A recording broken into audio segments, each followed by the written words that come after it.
Hey, listen, it's Coach K, and I got to tell you, it is stinking cold down in Texas today. Didn't expect it. 20 degrees during the day. Kind of crazy. 10 degrees tonight. Hope we make it through. I know for the rest of you guys out there across the country and across the world, that may not sound like a big deal, but for us down here, it is crazy. Now, at the same time, this presents a great opportunity for all of you to get sketching. And so, what I've got today is a short video I call GeoForm, and it's a phrase I've coined basically to kind of encapsulate using geometric forms as a way to generate ideas and kind of accelerate your ideation a little bit. Sometimes when you've hit a block, you can start sketching on, okay, I'm going to use spheres, I'm going to use cubes, I'm going to use whatever. Uh, and that will help stimulate some ideas. So hope you enjoy the video, and I'll check back in with you soon.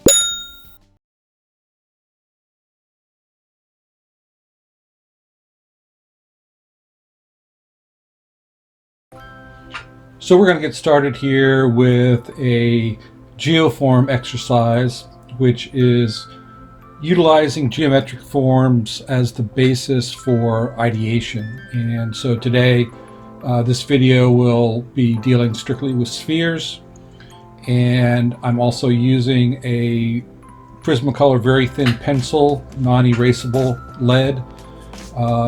So just as something different, but you can see how light the line weight is, and I will later on be using guides and building things up, but I always talk about building your sketches up in layers, and so be sure and start with a very light line weight.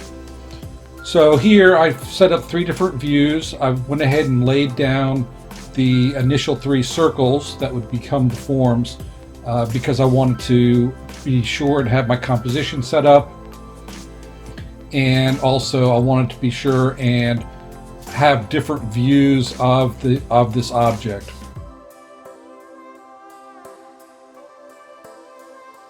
I'm adding some details here in the part line. I'll put a little button or switch in there. Maybe that's a power switch. The part lines themselves are kind of strategic elements, right? Because they imply exactly how this product would be manufactured in 2 halves that fit together, and typically that part line is accentuated on the products. So I'm reaching now for my circle templates, and this will add yet another layer. So I'm adding some more definition to the sketch to tighten it up a little bit and give it that implied realism that we were striving for.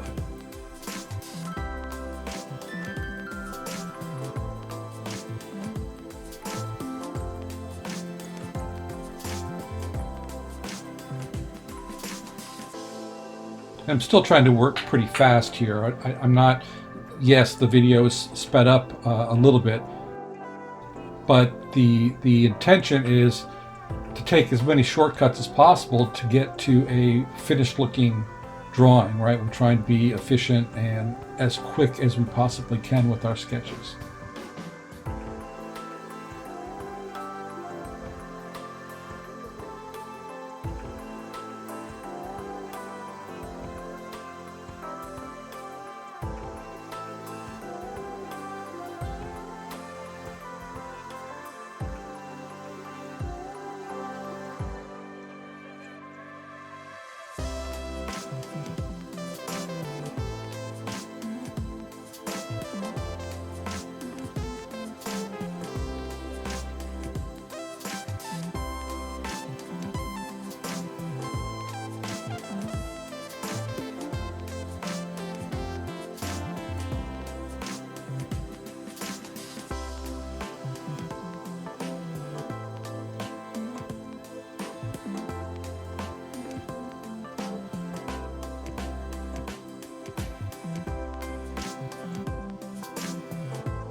Now I don't have any ellipse guides to use in this video, and so all the ellipses will be constructed by hand, but the trick is really to start at the edge, throwing arcs very lightly and building it up. And what that will do is that will allow the viewer to actually connect the line. So there's not a solid line defining each ellipse. It's more or less working it in from the corners, as I'm doing right now, building it up, and then I think you'll see how you can connect those lines, or how your brain and your eyes automatically connect those lines, and you don't have to overwork it.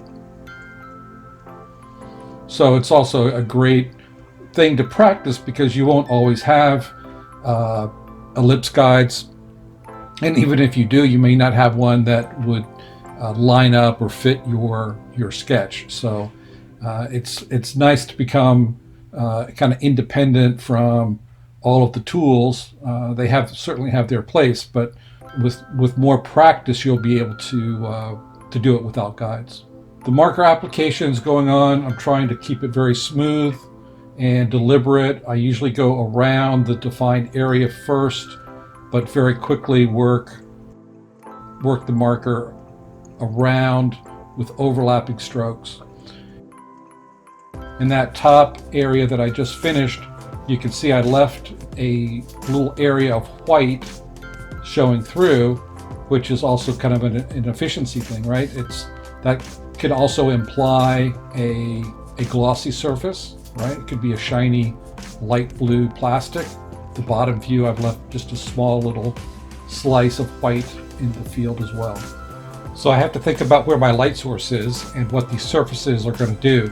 I want this little bevel around the light blue piece to actually be going in and not out. So just for my own reference, I'm going to put the contour lines in there, and I'll do that basically on all these surfaces, but it's an indication of where I want my shadow to be. So with my light source in the upper left and that surface going inward, there'll be a shadow at the top and highlights at the bottom of that bevel.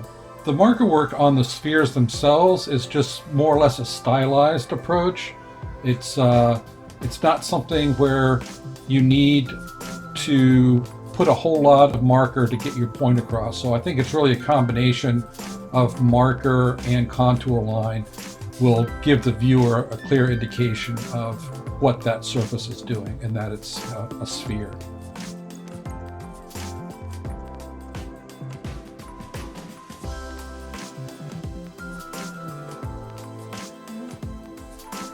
So the notes I'm making up there are things that we've already talked about, but I frequently make notes for myself, and of course these notes are primarily for you in this video, but I really want to go in now and just with a few details.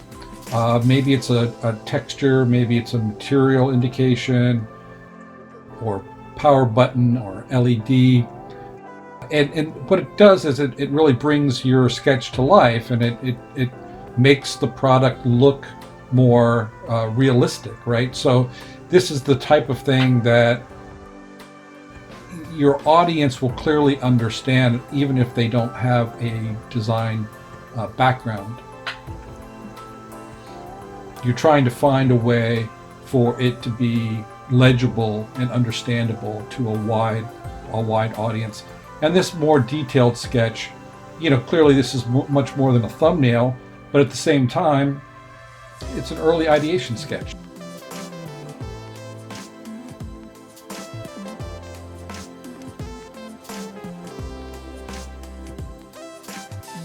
So without even knowing what this material is that I'm indicating right now, I'm with the texture that I'm applying there, it clearly just indicates a change of texture and material.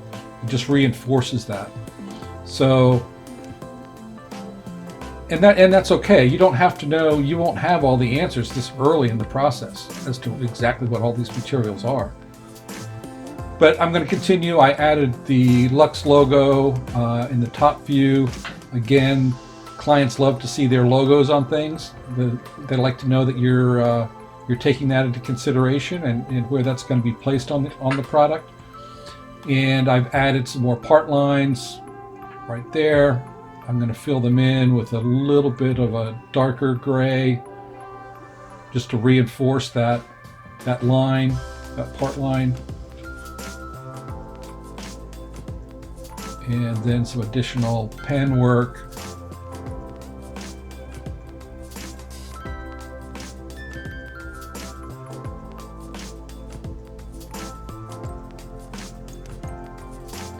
So I'm kind of deciding now that maybe I'll tie these three views together with a vignette.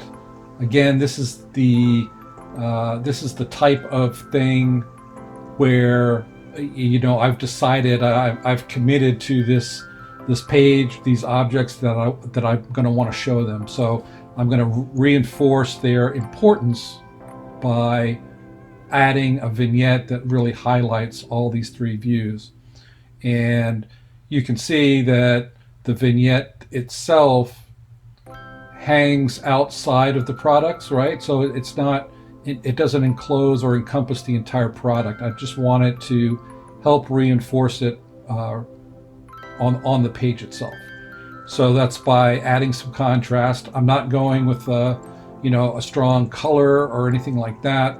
It's not, I'm going to let the color on the product be the indication of what could be in the future when it comes to product features and color. So all I want is this nice kind of medium to dark gray background as the vignette.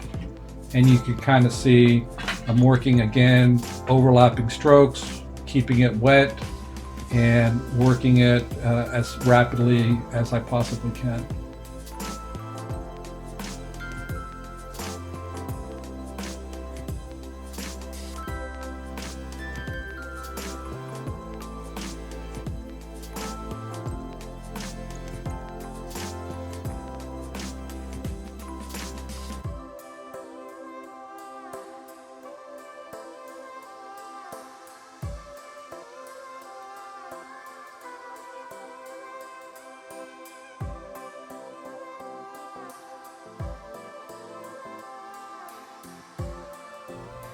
So this is kind of actually getting to the point where it's kind of finished. It's about as much time investment as I want to make.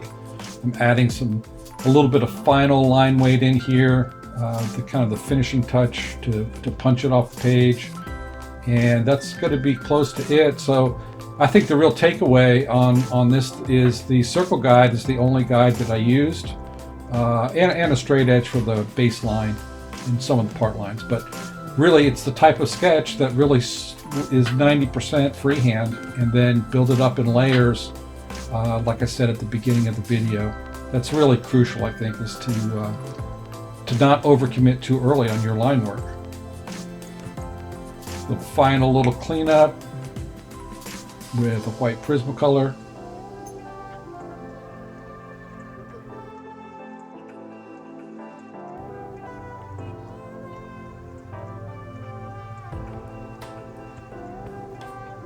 I am adding some notes as well to help reinforce some of the features that I want people to pay attention to and make note of. So I'm calling out the power switch and foam material, LED, and then ABS plastic. And those are all just possibilities for what this product could be and features that it could have.